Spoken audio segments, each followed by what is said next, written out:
Ethan is anxious and confused, carrying two small children whose origins he barely understands. The palace gates open automatically, revealing a majestic, fearful alien queen, the mother of his late alien partner. Ethan whispers to the children, "Stay close, don't scare her." Suspense moment, the queen freezes, staring at the children. The camera focuses on her expression of shock and disbelief. The children speak alien words, calling the queen grandmother. The queen's reaction, utter disbelief and shock, her mind racing through memories of her barren daughter. Ethan notices the queen is trembling. He starts explaining strange alien technology that could transfer DNA or unknown phenomena. Suspense moment, hints that someone or something interfered with natural reproduction. Perhaps a scientific experiment gone wrong or a hidden alien artifact. The queen demands the truth from Ethan. Ethan tells the story of an alien virus, a hidden lab, and the daughter's secret mission to protect the future of her species.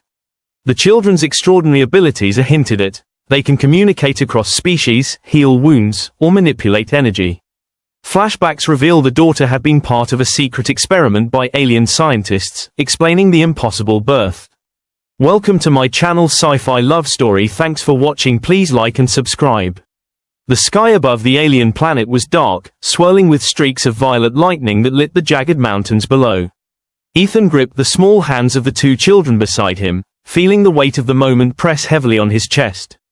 They had traveled far, from a world torn apart by war, toward the heart of a civilization that had always seemed untouchable.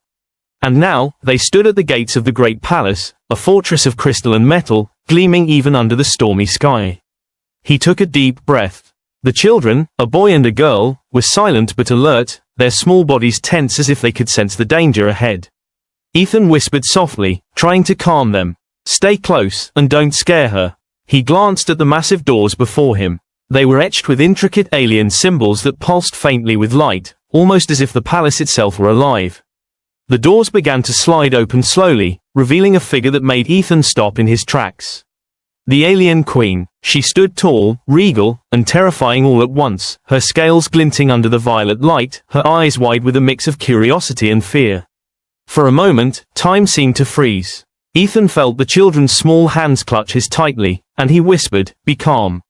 Don't speak just yet." The queen's gaze fell upon the children, and her expression shifted almost imperceptibly, from shock to disbelief, from fear to something closer to sorrow. Ethan could see her trembling slightly, and the guards behind her, massive armored figures, hesitated. This was unusual. No one disobeyed the queen's orders, yet they did not step forward. Something about these children unnerved even them. Ethan took a cautious step forward. "Your Majesty," he said, his voice steady despite the chaos in his mind. "I bring you your grandchildren." The words hung in the air, heavy and impossible. The queen's eyes widened further. "Impossible," she whispered, her voice barely audible. She raised a hand, then froze. The children looked at her, their innocent faces bright with a strange understanding. "Grandmother," they said in unison, their voices soft but clear. The word reverberated through the hall, and Ethan felt his stomach tighten. The queen's mind raced. Her daughter, her only child, had been declared barren years ago.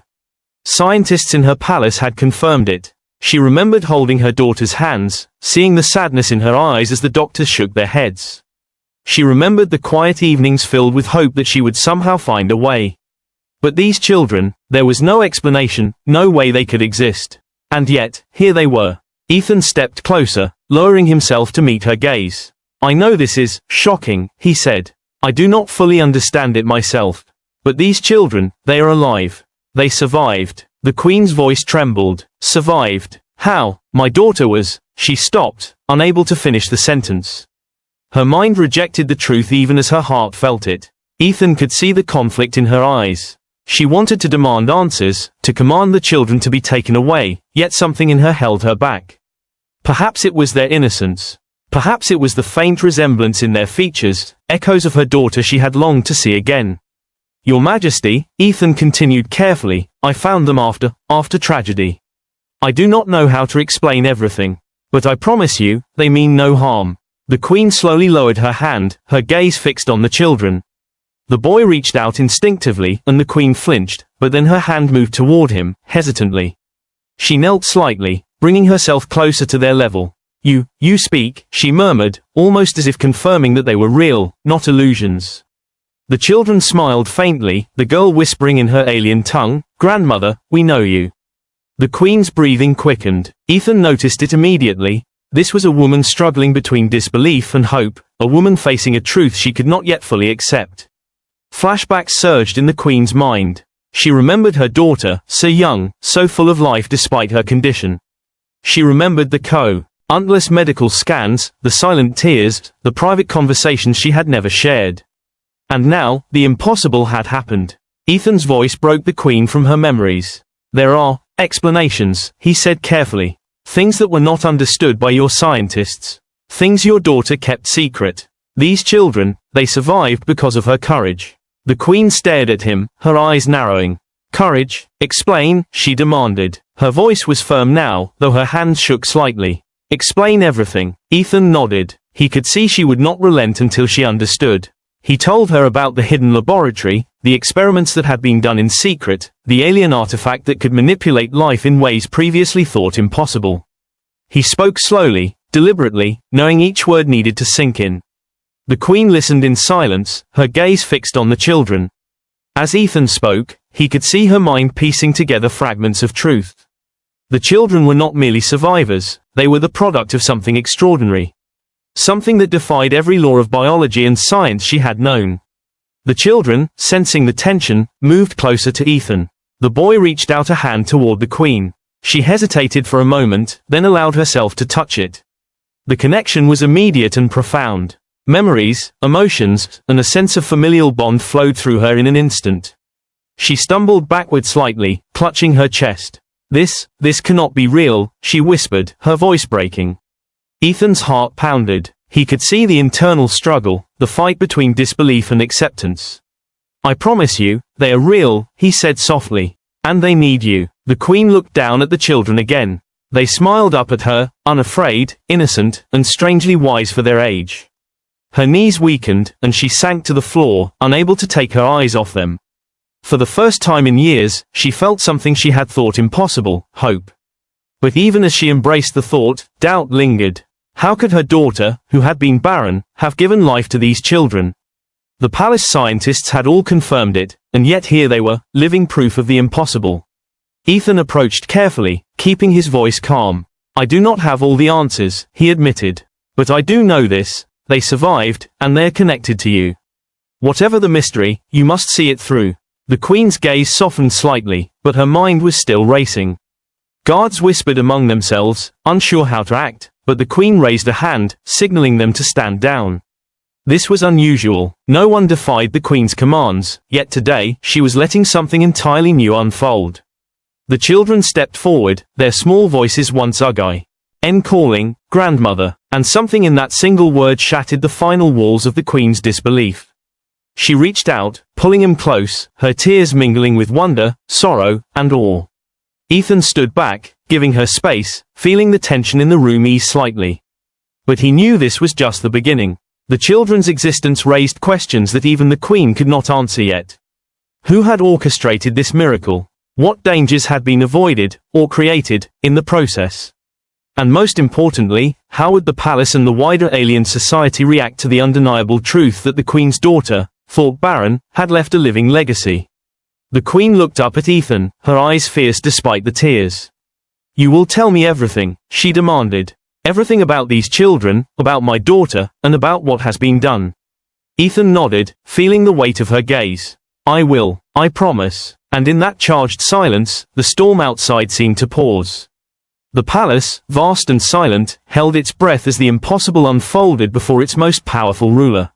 The children, oblivious to the tension, giggled softly, and the Queen's expression softened for a brief moment. For the first time, she allowed herself to imagine a future she had thought forever lost. But even as hope began to take root, shadows lingered, mysterious whispers of scientists who would not accept the truth, enemies who would see this as a threat, and secrets yet untold. Ethan knew that revealing the full story would be perilous, but the Queen had already glimpsed the impossible, and there was no turning back. The Queen sat on her throne, her hands still trembling as she stared at the two children before her. Ethan had stepped back, giving her space, but he could see the storm of emotions raging behind her alien eyes. Disbelief, awe, fear, and hope all swirled together in a way that made her seem both vulnerable and powerful at once. Finally, she spoke, her voice low but sharp. "Tell me everything, human. No half-truths. No hiding." Ethan nodded. "I will, Your Majesty." He took a deep breath, glancing at the children, who watched the Queen with quiet trust.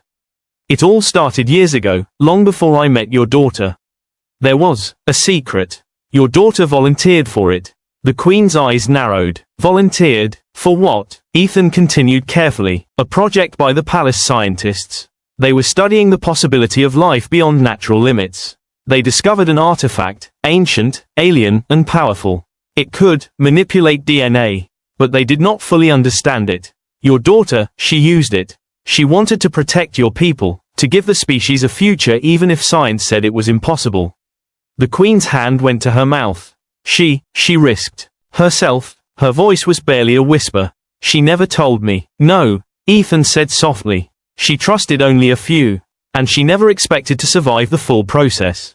But somehow, she did. And these children," he gestured to the boy and girl, "are the result." The Queen stood slowly, her gaze fixed on the children. Every instinct in her body screamed that this was unnatural, impossible. But every fiber of her being recognized the truth. These were her grandchildren. Her daughter had lived on through them, defying death and science itself. The children stepped forward, their small voices unafraid. "Grandmother," they said again, reaching out to her. The Queen knelt down, letting her hands hover over theirs. For the first time, she let herself feel connection, warmth, and love. It was strange, unfamiliar, but it felt right. "Your daughter, she did this for us?" the Queen asked, tears forming in her eyes. "For the people, for the children," Ethan nodded. "Yes, she wanted to leave something behind, hope. She believed that even if she could not survive, the future of your people could." The Queen closed her eyes, letting the words sink in. Memories of her daughter, so young and full of life, returned. She remembered the laughter, the sadness, the silent nights of worry. And now, somehow, her daughter had returned, not in body, but in the living forms of these children. Suddenly, alarms echoed through the palace. Guards ran past, shouting, their weapons raised. Ethan glanced at them. "What is it?" he asked. A young scientist appeared, his face pale and urgent. "Your Majesty, there are those who will not accept this. The council says the children are a threat. They are unnatural." The Queen rose swiftly, her voice commanding. "They are my grandchildren, and I will protect them." Her authority filled the hall, her presence enough to silence the arguing scientists. But the tension lingered. This was not over. There were still those who would not accept what had happened. The children, sensing the unease, clung to Ethan. The Queen moved closer, placing her hands on their shoulders. "Fear not," she said softly, but firmly. "No one will harm you while I live." Ethan watched as the Queen's demeanor shifted from disbelief to determination. The woman who had once been frozen in shock now radiated power and purpose. He realized that the children's existence was not only a miracle, it was a turning point. They could change the perception of what was possible, of what their species could achieve. "Tell me," the Queen said, her eyes locking on Ethan's, "how did they survive all this time?